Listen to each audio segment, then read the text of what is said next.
Siempre supe que no debía ir. De alguna forma, sentía que el instinto me decía que me mantuviera alejado de aquel lugar, pero la curiosidad era más fuerte. Era 11 de octubre, el aire fresco de la tarde me envolvía mientras caminaba hacia lo que se había convertido en una leyenda local, la iglesia de San Albano. En sus últimos días de gloria, había sido conocida como un refugio espiritual, pero pronto comenzó a generar historias extrañas. En la última década, varios jóvenes habían desaparecido en sus alrededores y el pueblo nunca supo por qué. Unos decían que habían sido víctimas de la locura de un sacerdote, mientras que otros hablaban de algo mucho más oscuro, algo demoníaco. Las voces que susurraban a los borrachos de la plaza aseguraban que los desaparecidos habían sido sacrificados, entregados a una entidad que moraba bajo el altar. La policía había abandonado la zona, diciendo que no podían encontrar pruebas suficientes. Las desapariciones se detuvieron, pero las historias nunca se fueron. Y fue eso lo que me atrajo, un impulso irracional de querer conocer la verdad, o al menos, dar una respuesta a los susurros del pueblo. Cuando llegué, la iglesia estaba desierta. La puerta, aunque parecía sólida, estaba entreabierta como si alguien me invitara a entrar. El frío me erizó la piel y mi respiración se volvió más pesada. Me adentré con paso firme, armado solo con una linterna y una grabadora para documentar lo que ocurriría. El interior estaba a oscuras, la luz de mi linterna apenas iluminaba las paredes cubiertas de musgo. Los bancos de madera estaban rotos y llenos de polvo, pero lo peor era el aire, denso, como si algo estuviera esperando dentro. Las cruces en las paredes parecían distorsionadas y las sombras jugaban con las formas, haciendo que cada rincón pareciera estar vivo. El silencio era absoluto, pero lo sentía incómodo, como si me estuviera observando. Decidí acercarme al altar, donde la atmósfera se volvía más pesada con cada paso. Algo dentro de mí, esa pequeña chispa de miedo que había tratado de ignorar, empezó a crecer. Sabía que no debía estar allí. No por morbo, sino por algo más. Algo que ya había sido despertado. De repente, la linterna parpadeó. La oscuridad aumentó, y por un instante, todo se sumió en un vacío absoluto. Fue cuando la escuché. Un susurro, bajo, apenas audible. Vete, no perteneces aquí. La voz era arrastrada, como si viniera de las entrañas de la tierra misma. Un estremecimiento recorrió mi cuerpo, pero mi mente no cedió. Es solo el viento, pensé.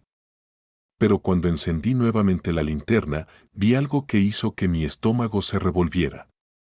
La figura del sacerdote, o lo que quedaba de él, estaba de pie frente al altar. Su cuerpo estaba torcido en una posición imposible, como si hubiera sido desgarrado y luego vuelto a juntar de manera grotesca. Sus ojos, vacíos y opacos, me observaban fijamente. La piel de su rostro estaba desgarrada, y las marcas de los cortes y heridas sangrientas parecían frescas, aunque él no hacía ningún movimiento.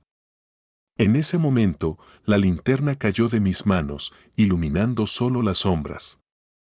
El suelo comenzó a crujir, como si estuviera viviente, como si la iglesia misma respirara.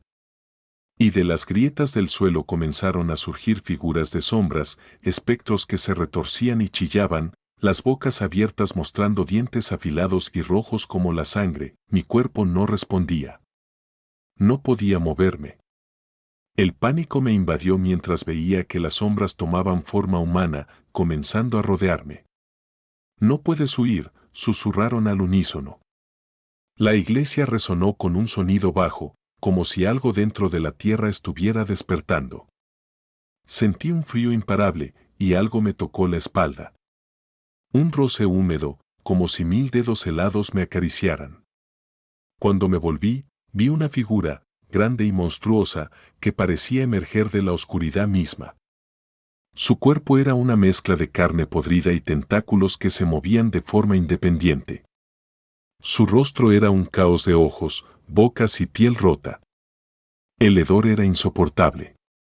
Su respiración, como un silbido bajo y constante, hacía que mi mente se quebrara aún más. «Eres el último», dijo con voz rasposa, como si hablara desde un abismo. «Vas a ser parte de nuestra condena». Intenté gritar, pero no pude. Mi garganta estaba cerrada. Me caí de rodillas, mientras las sombras comenzaban a rodearme, entrando en mi cuerpo, quemándome por dentro. El dolor era insoportable. Mi piel se rasgaba y caía a pedazos, pero no moría. Algo en ese lugar impedía que muriera. El sacerdote, ahora completamente transformado en una masa de carne y huesos, se acercó. Sus manos, desproporcionadamente grandes y torcidas, se posaron sobre mi cabeza.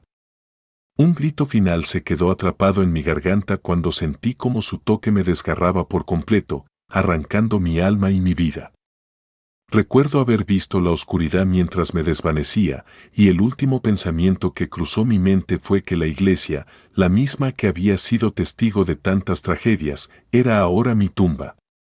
No había salida. La entidad que moraba bajo el altar había despertado una vez más, y yo era solo otro sacrificio más.